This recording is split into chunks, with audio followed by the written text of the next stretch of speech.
dan mereka ini tidak akan pernah mengakui apa yang pernah dia lakukan di dunia. Jadi pemimpin ini, makna dalam hadis ini, seseorang ini tak akan berani mengakui dirinya sebagai pemimpin. Tapi kalau di muka bumi, saya ini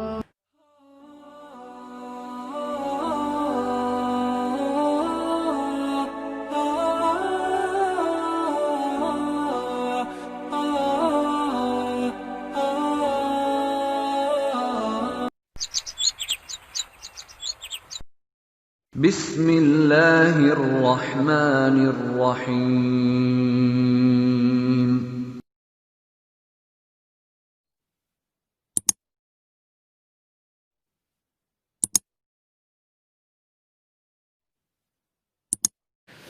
Bismillahirrahmanirrahim. Alhamdulillahi rabbil alamin, wassalatu wassalamu ala asrafil anbiya'i wal mursalin Sayyidina Muhammadin nurika sari wa madadikal jari wa jama'ana ya Allah biha fi kulli atwari wa ala alihi wa sahbihi ya nur. Subhanaka la ilma lana illa ma 'allamtana innaka antal alimul hakim. Rabbi shrah li sadri wa yassir li amri wahlul 'uqdatam min lisani yafqahu qawli. Assalamualaikum warahmatullahi wabarakatuh.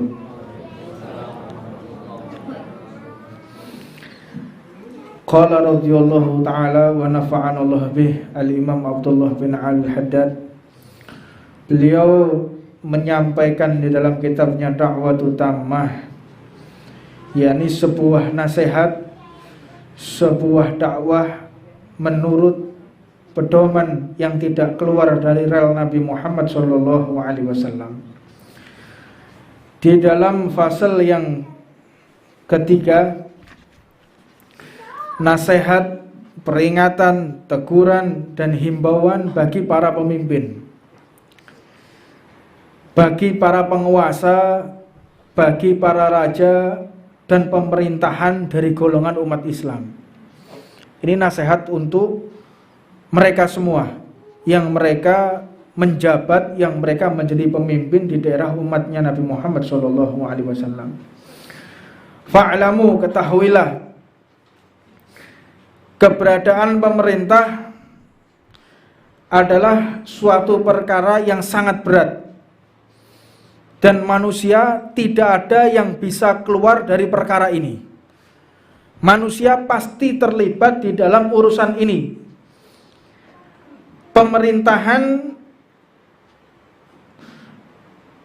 suatu perkara yang berbahaya dan pemimpinnya berada dalam puncak bahaya. Jadi setiap pemimpin yang memiliki satu perkara yang berbahaya dalam rakyatnya, dalam keadaan berbahaya, tentu pemimpinnya lebih berbahaya daripada rakyatnya.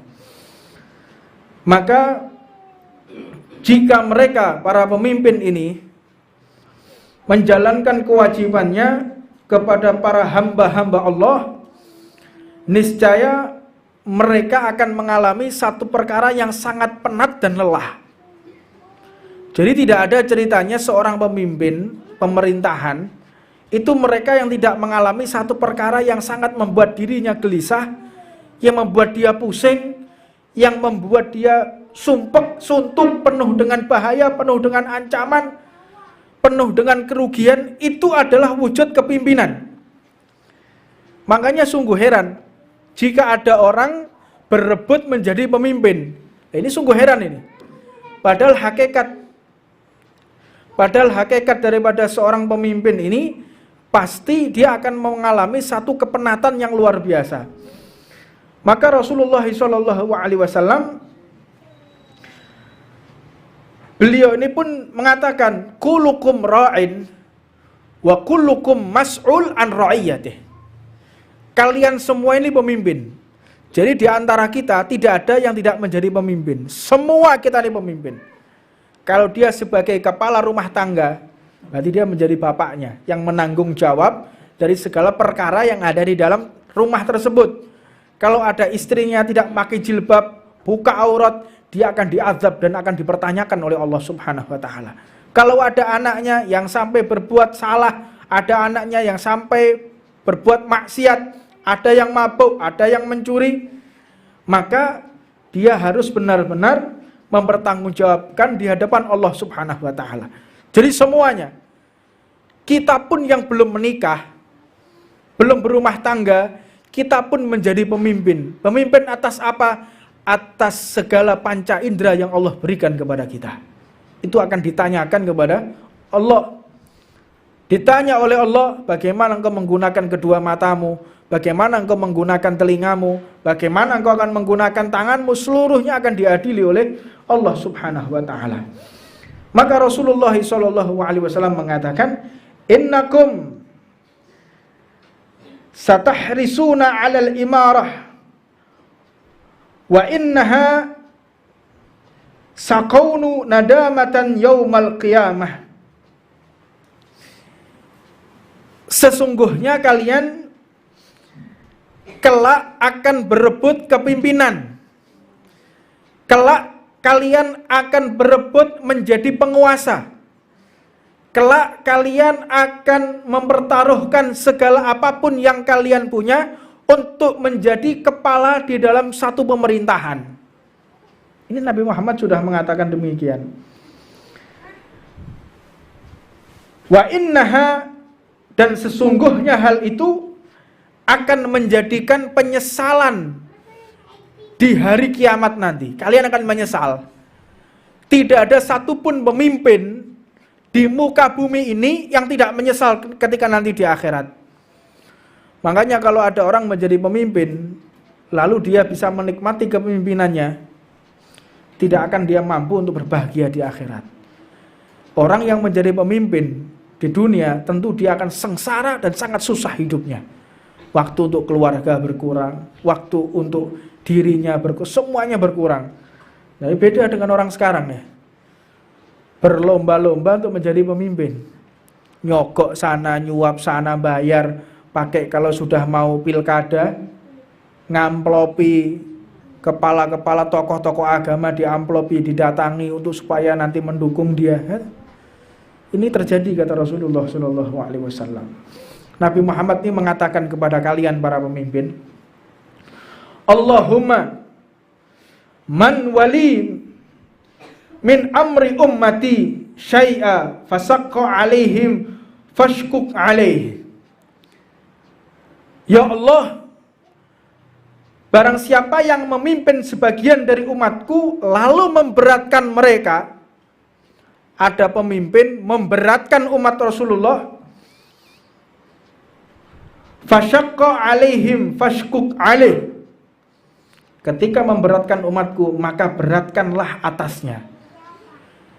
Jadi orang kalau sudah memberatkan umatnya Rasulullah, jadi pemimpin, belum menaikkan BBM, belum menaikkan tarif listrik, menambah, menjadi berat atas kepemimpinan dia, menjadi berat umatnya Rasulullah, maka dia akan diperberat ketika nanti menghadap kepada Allah Subhanahu wa taala. Man min walin 'ala nasi ila ji'a bihi yaumal qiyamah maghlulatan yadahu illa unuqih. Jadi tak seorang pun yang memimpin manusia kecuali kelak di hari kiamat akan datang dalam keadaan terikat tangannya.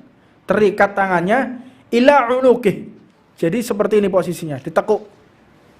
Ditekuk begini, nempel antara leher sama lututnya, ditarik begini oleh malaikat. Fakkahu adluhu wa abqahu jawrahu. Maka semua pemimpin itu akan diberlakukan sama oleh Allah. Dia baik atau tidak baik, ya. Dia baik atau tidak baik dalam keadaan seperti itu. Maka yang bisa melepaskan ikatan di tangannya dan bisa membuat dirinya tegak lagi, yaitu keadilan yang telah dia perbuat. Ketika dia berbuat adil, ketika dia berbuat amanat, tidak berbohong, tidak berkhianat, maka terlepaslah ikatan tersebut. Jadi tanpa terkecuali, siapapun yang menjadi pemimpin akan diikat oleh Allah Subhanahu wa taala. Makanya banyak orang nggak mau jadi pemimpin. Ini jadi pemimpin jadi rebutan, naudzubillah min dzalik. Atau sebagai kezalimannya dia akan menghukumnya. Jadi ikatan itu akan menjadi tambah seret, tambah ditarik, tambah terbelenggu, tambah antara leher dan lututnya semakin bertemu dan semakin keras ikatan tersebut sehingga dia sampai menjulurkan lidahnya, naudzubillah min dzalik. La yawadanna rijalun law anna dawaibahum mulaqatun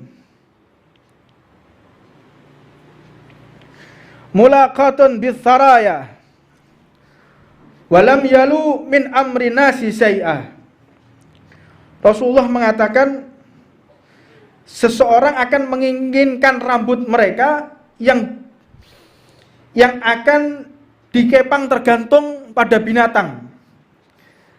Maka mereka ini merasa tak akan pernah bertanggung jawab atas perkara manusia sedikit pun. Maknanya seseorang ini akan diikat dengan rambut yang dikepang seperti binatang, dan mereka ini tidak akan pernah mengakui apa yang pernah dia lakukan di dunia. Jadi pemimpin ini, makna dalam hadis ini, seseorang ini tak akan berani mengakui dirinya sebagai pemimpin. Tapi kalau di muka bumi, saya ini pejabat, bener enggak? Saya ini pejabat loh. Saya ini anggota dewan loh. Saya ini seorang gubernur. Saya ini seorang pemerintah. Tapi mereka nanti di akhirat nggak ada yang berani mengakui dirinya sebagai pemimpin. Naudzubillah min dzalik. Naudzubillah min dzalik. Jadi pemimpin ini naudzubillah min dzalik sangat berat di hadapan Allah Subhanahu wa taala. Kam min muhawwidhin fi malillahi ta'ala bighairi haq lahun naru yaumal qiyamah. Berapa banyak orang yang ikut campur dalam dalam harta Allah tanpa memilih hak sehingga baginya api di hari kiamat. Banyak orang ini yang memimpin akhirnya hartanya terkontaminasi dengan harta-harta yang tidak halal. Banyak. Makanya hati-hati dalam menjadi seorang pemimpin. Jangan ada yang mampu dan jangan ada yang mau mereka untuk menjadi pemimpin umat Nabi Muhammad SAW. Makanya Sayyidina Umar bin Abdul Aziz itu ketika didatangi seseorang yang masuk rumahnya, wahai Khalifah Umar bin Abdul Aziz, aku ingin bertanya kepadamu pada saat itu, pada malam hari ya. Saat itu pada malam hari. Zaman itu belum ada listrik. Jadi menggunakan minyak dan teplok, kayak teplok begitu. Dinyalakan. Apa keperluanmu? Soal pemerintahan, kebijakan pemerintahan, atau soal apa? Atau ini mungkin soal pribadi? Naam ya Khalifah, ini soal pribadi. Langsung lampunya tadi dimatikan. Dipateni lampunya tadi. Dimatikan lampunya. Ya. Kata beliau, loh kok dimatikan? Tamunya dia mengatakan, loh kok dimatikan? Kok dimatikan kenapa? Karena ini urusan pribadi. Ini urusan pribadi. Sedangkan minyak yang aku gunakan, ini minyak yang digunakan untuk melayani masyarakat. Jadi tidak berani menggunakan minyak untuk urusan pribadi. Sekarang lihat, mobil plat merah digeng lencer, ya, itu untuk tugas itu, untuk tugas negara. Kita bisa melihat satu yayasan Makbaroh, saya pernah melihat yayasan pengurusan pemakaman, entah itu Sunan Bonang, entah itu Sunan Ampel, digeng keliling. Itu pegawai zalim yang seperti itu. Akan ditanya oleh Allah Subhanahu wa taala. Keluarnya mereka tanpa ada keperluan yang berkaitan dengan masalah urusan makbaroh misalnya, atau urusan pemerintahan, maka berapa itu yang sudah digunakan uang rakyat yang dia gunakan secara haram. Hati-hati. Kita bisa lihat biasanya rumah dinas digunakan untuk keperluan pribadinya. sering kita lihat. Listriknya, mungkin airnya, mungkin hal-hal yang tidak keperluan rakyat, tidak untuk keperluan umat, tidak untuk keperluan yang sifatnya umum, untuk pribadi, untuk keluarganya, untuk golongannya. Yang kau gunakan adalah uang rakyat dan kau akan ditanya oleh Allah Subhanahu wa Ta'ala. Nggak mudah menjadi pemimpin. Makanya setiap perkara pakai beda motor plat abang, hati-hati loh Pak. Pakai mobil dinas, itu hati-hati loh. Anda gunakan selain keperluan dinas itu haram hukumnya. Ini adalah satu amanat yang Allah berikan kepada seorang pemimpin pemerintahan. Kadang-kadang digunakan yang nggak masuk akal. Ya, ini perlu dipahami ini. Perlu orang mengerti. Makanya rusaknya zaman ini karena orang tidak mengerti di dalam bab pemerintahan. Makanya orang sok mengerti pemerintah tapi dia nggak tahu mana yang haknya rakyat dan mana yang kewajibannya yang harus dia tunaikan itu dia nggak tahu. Makanya nggak karu-karuan negara kita. Karena banyaknya balak yang Allah turunkan kepada mereka yang tidak mengerti dalam hal ini. Sedangkan satu kisah Sayyidina Ali karamallahu wajha wa radhiyallahu ta'ala anhu. Sayyidina Ali karamallahu wajha. Kenapa dikatakan karamallahu wajha? Kenapa? Karena Sayyidina Ali ini tidak pernah sekalipun melihat auratnya. Jadi tidak pernah tahu auratnya itu seperti apa mulai beliau balik sampai beliau wafat, nggak pernah tahu. Lah kok ada orang yang tahu beliau ini nggak pernah lihat auratnya? Yang pertama dalilnya beliau ini pernah ditantang oleh seorang Yahudi. Ditantang oleh seorang Yahudi yang meneliti kehidupannya Sayyidina Ali. Engkau adalah seorang jagoannya umat Islam, seorang pemuda jagoan. Berani, masih muda, jagoan betul Sayyidina Ali. Nggak ada yang berani menghadap Sayyidina Ali karena pintu Khaybar pun ditendang sama Sayyidina Ali. Luar biasa Sayyidina Ali ini.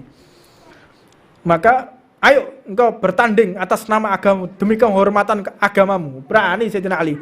Bukan untuk kehormatanmu, untuk kehormatan agamamu. Ayo kita bertanding.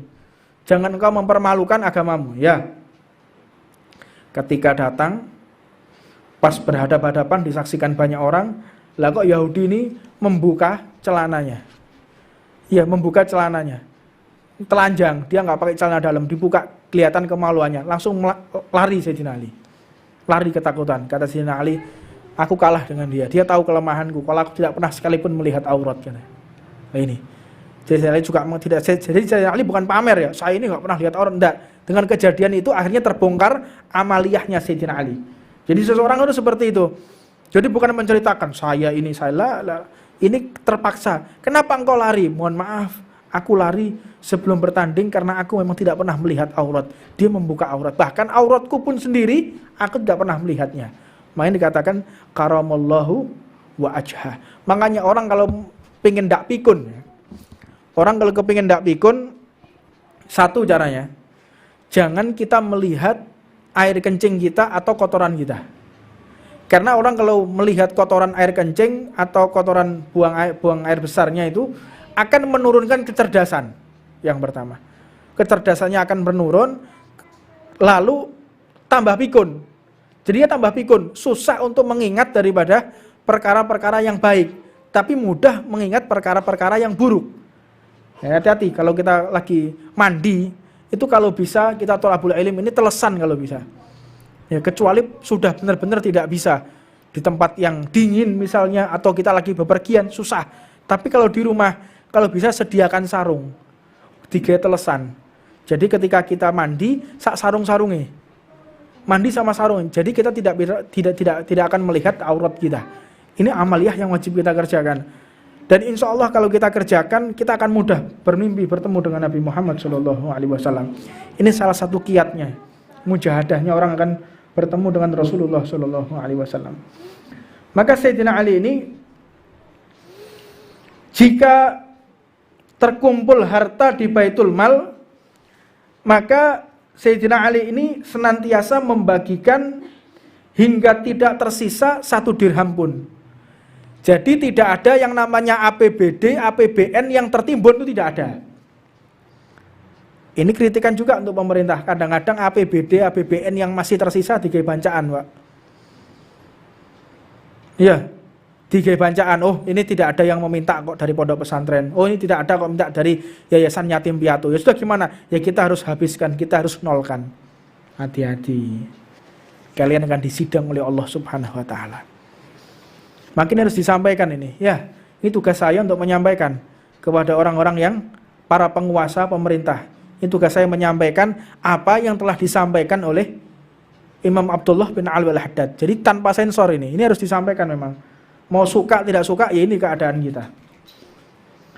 Kemudian Sayyidina Ali ini melakukan sholat di Baitul Mal tadi, di lumbung makanan tadi. Beliau sholat, setelah dibagikan tidak tersisa 1 dirham pun, tidak tersisa satu biji gandum pun, tidak tersisa semua yang harus dibagikan. Beliau pun sholat dan menjadi saksi atas perlakuan beliau. Ya Allah, aku sekarang sholat dan menjadi saksi daripada perkara yang telah aku lakukan. Ini yang dilakukan oleh Sayyidina Ali bin Abdul Aziz. Makanya dikatakan juga ketika Khalifah Sayyidina Umar bin Abdul Aziz rahimahullahu ta'ala wa'ardah menjabat sebagai Khalifah, beliau ini sering terjadi tangisan di dalam rumahnya. Jadi Khalifahnya Sayyidina Umar bin Abdul Aziz, beliau ini mengatakan bahwa beliau ini termasuk orang yang termasuk khalifah ya. Kalau seandainya ada khalifah Khulafa Ar-Rasyidin, beliau ini yang ke-7. Jadi ada perkara yang mengatakan beliau ini yang ke-5, itu enggak mungkin. Beliau bisa menandingi Sayyidina Hasan dan Sayyidina Husain. Jadi masih ada Sayyidina Hasan, Sayyidina Husain, Sayyidina Ali Zainal Abidin, ahli baitnya Rasulullah yang meminum langsung air ludah Nabi Muhammad SAW. Jadi beliau ini khalifah yang ke-7 mungkin atau yang ke-8. Kalau seandainya beliau ini ada. Makanya khalifah ini zaman dulu tuh benar-benar jaya umat Islam. Dan jaya seluruh orang yang bukan Islam. Orang yang bukan Islam jaya, orang yang di luar Islam pun jaya. Karena apa? Karena dipimpin oleh mereka yang adil dan menegakkan syariatnya Allah Subhanahu wa taala. Beliau ini seringkali membuat menangis keluarganya. Wahai khalifah, sudah tidak ada makanan di rumah. Wahai khalifah, engkau sekarang sudah miliknya umat. Engkau tersenyum kepada istrimu pun sudah tidak. Engkau sudah tidak bisa lagi untuk mendidik anak-anakmu. Dirinya semuanya untuk umat. Ya, saya kira gak Pak, jadi pejabat tambah makmur ya. Asalnya gak di sepeda motor, jabat duwe sepeda motor.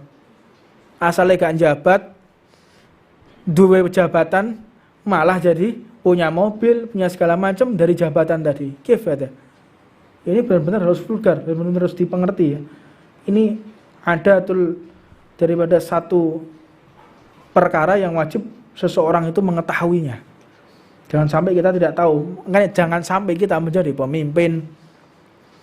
Jangan sampai menjadi pemimpin yang zalim kepada rakyatnya. Tapi tatkala seseorang sudah benar-benar menjadi pemimpin dan dia amanat dan rakyatnya pun mencintai, menegakkan keadilan, maka setiap hari dia dihitung umroh dan haji di hadapan Allah. Bendino haji, bendino umroh.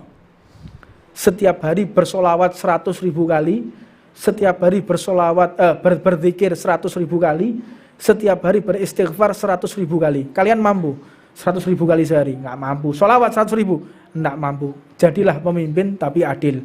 Semua itu akan dapat kalian lakukan setiap hari. Dan seperti kalian menghatamkan Al-Quran 100 kali. Menghatamkan Al-Quran 100 kali dalam sehari. Kalau kalian benar-benar menjadi pemimpin yang adil di antara umat Nabi Muhammad SAW. Untuknya ini sebagai peringatan dan untuknya ini sebagai perkara yang benar-benar wajib kita pahami, wajib kita pikirkan. Jadi pemimpin tidaklah mudah, jadi pemimpin tidaklah gampang, tapi jika kalian bisa amanat, benar-benar bisa mengemban amanat ini, maka tentunya kalian akan mendapatkan posisi tertinggi di hadapan Allah Subhanahu wa taala. Makanya kalau seorang pemimpin itu gak usah umroh, Pak. Harusnya ya. Gak usah umroh, gak usah haji. Kalian sebagai pemimpin sebuah negara mayoritas umat Islam, setiap hari sudah dihitung umroh dan haji. Jadi umroh haji itu tidak penting bagi seorang pemimpin yang adil. Tidak usah. Karena setiap hari engkau sudah haji dan umroh. Ya, mudah-mudahan Allah Subhanahu wa taala menyelamatkan kita, dan kalau memang Allah Subhanahu wa taala mentakdir kita menjadi pemimpin, semoga Allah membantu kita, membantu dan memberikan hidayah petunjuk kepada kita sehingga bisa adil di antara umat Nabi Muhammad sallallahu alaihi wasallam. Rabbana atina fid dunya hasanah wa fil akhirati hasanah wa qina adzabannar.